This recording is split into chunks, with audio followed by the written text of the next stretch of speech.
Wow. Minister Mazia, P.S. Dube, colleagues from the Ministry of ICT, people from the Eswatini Academy of Sciences, distinguished colleagues, ladies and gentlemen, Sian Vuzela Begunene, good morning. If it is still morning, I think it is. Wow, what a moment to step into the room. And just, I suppose I missed some of it, but catch some of those very, very inspiring views from our women in science and technology. And I want to really thank and congratulate everybody that has been part and parcel of those stories that we have seen here, because that is the way we need to go. That's where we are here, and I'm really so delighted to hear those young women give their testimonies about the journeys that they have traveled and where they want to go, which is even further. So thank you, everyone that has been a part of that story. Minister, I apologize for coming late. It's one of those things. It's one of those Mondays where things don't always go according to plan. And part of it, I can maybe blame it on the fact that your invitation came on April Fool's Day. And I think our computers were configured to filter things that came on that day. And it was missed by a day, and that made a lot of difference. I've just had to excuse myself from an international forum where we are supposed to be at virtually, the Africa Regional Forum on Sustainable Development, which is happening in Kampala for this week. But I'm really, I chose to be here. I'm happy to be here. I'm here for two reasons. And it's not important what I'm going to say, because I don't know what has already been said. I run the risk of repeating myself or repeating things that have been said already. So my first reason, it's not about what I'm going to say. It's really solidarity.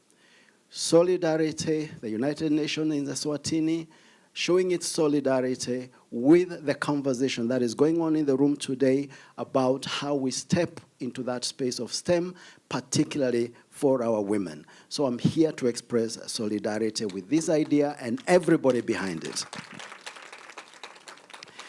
The second thing, Minister, is I wanted to reciprocate. Because I know when we have invited you to our forums at the United Nations, you have come.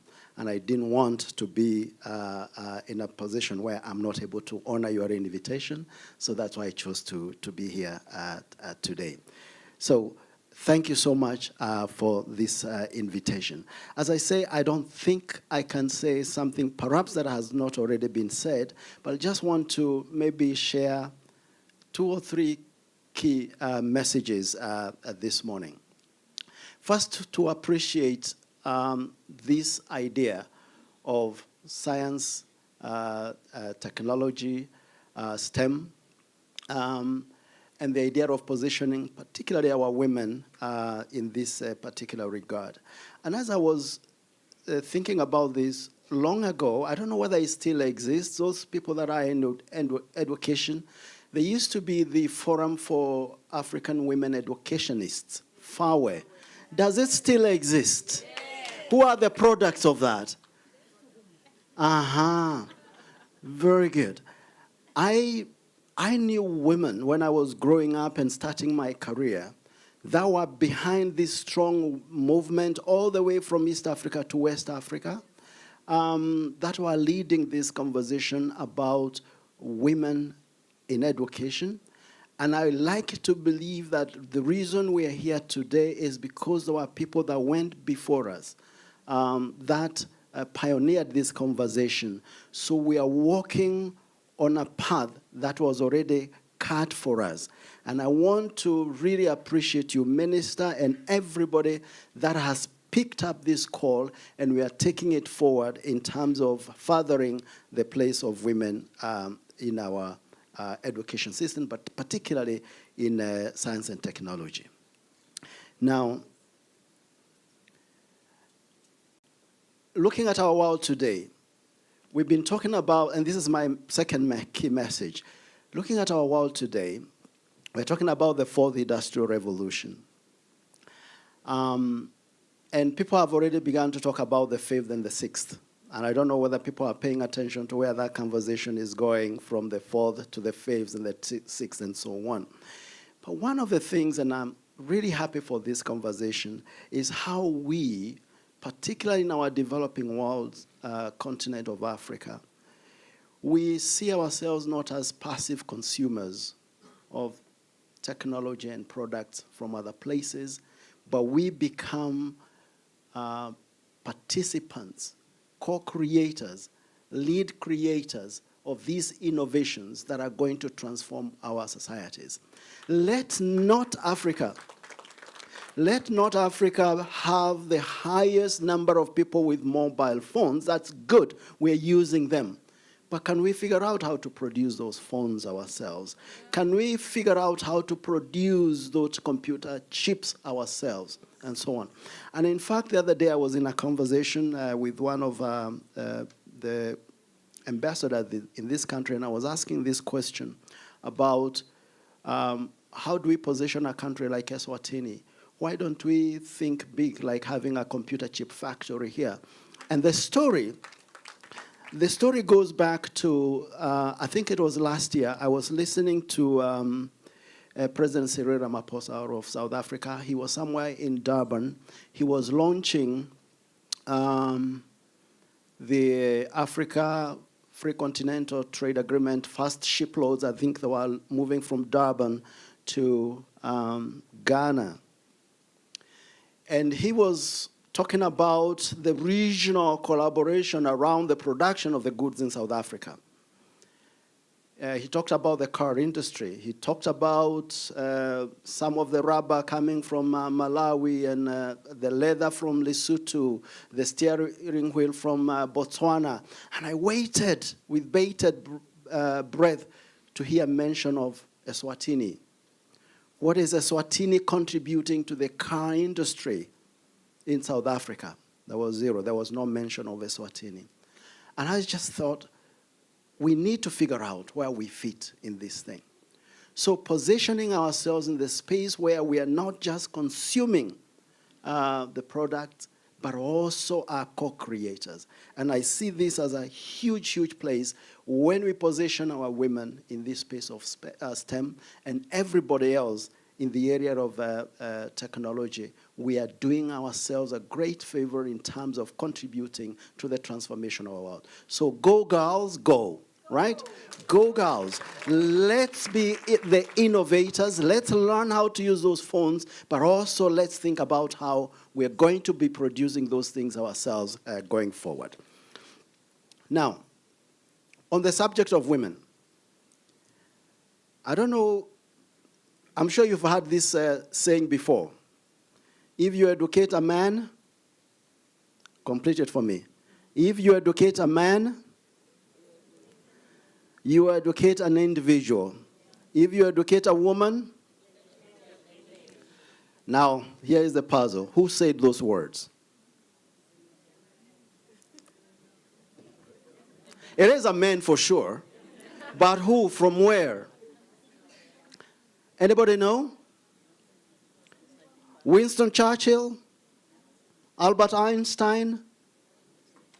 No, it was somebody from Africa. It was James Kwesi Aggrey from Ghana.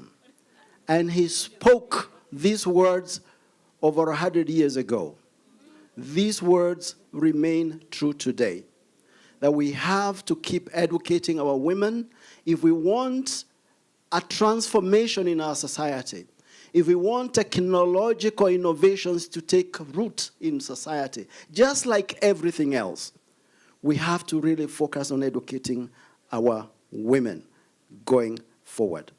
So that idea of educating our women. But we know where we are with the issues of women.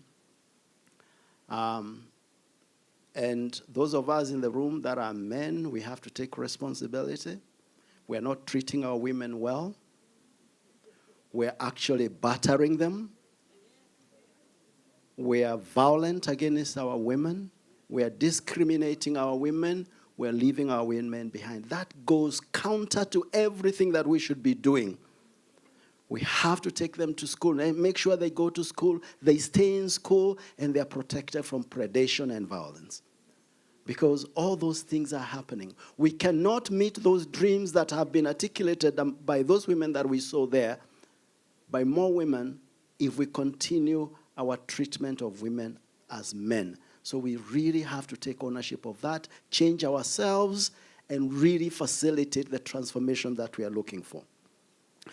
The fourth message, I'm almost done, is about thinking about our current global context.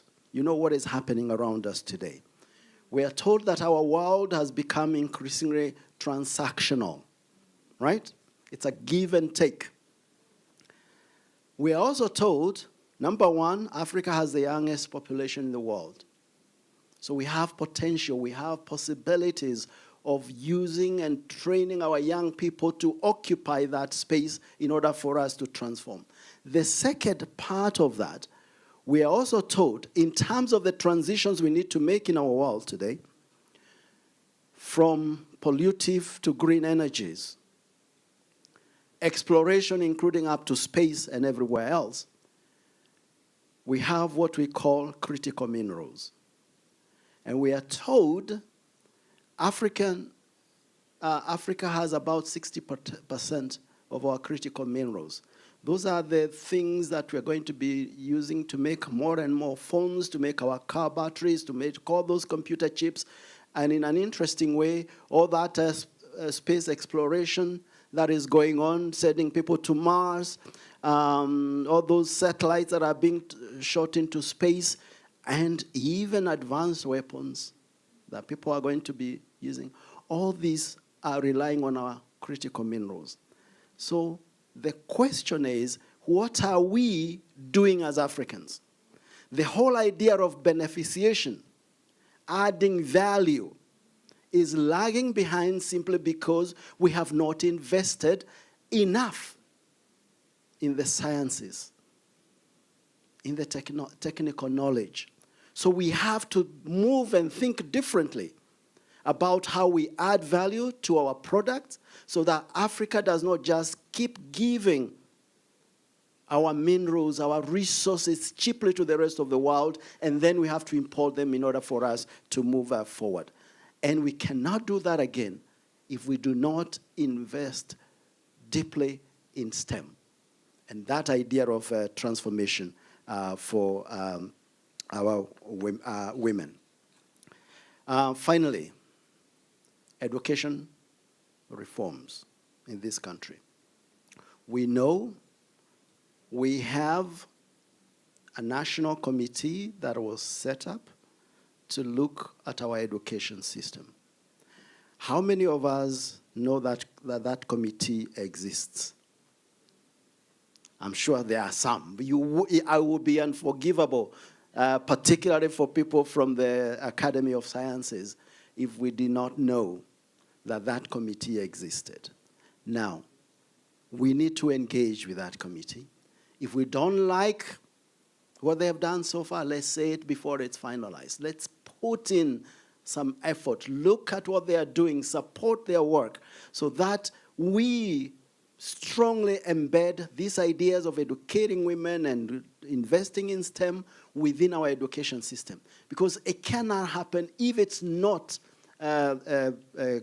placed within the place that it belongs, which is within our education system, making sure that our education systems are keeping up with the time.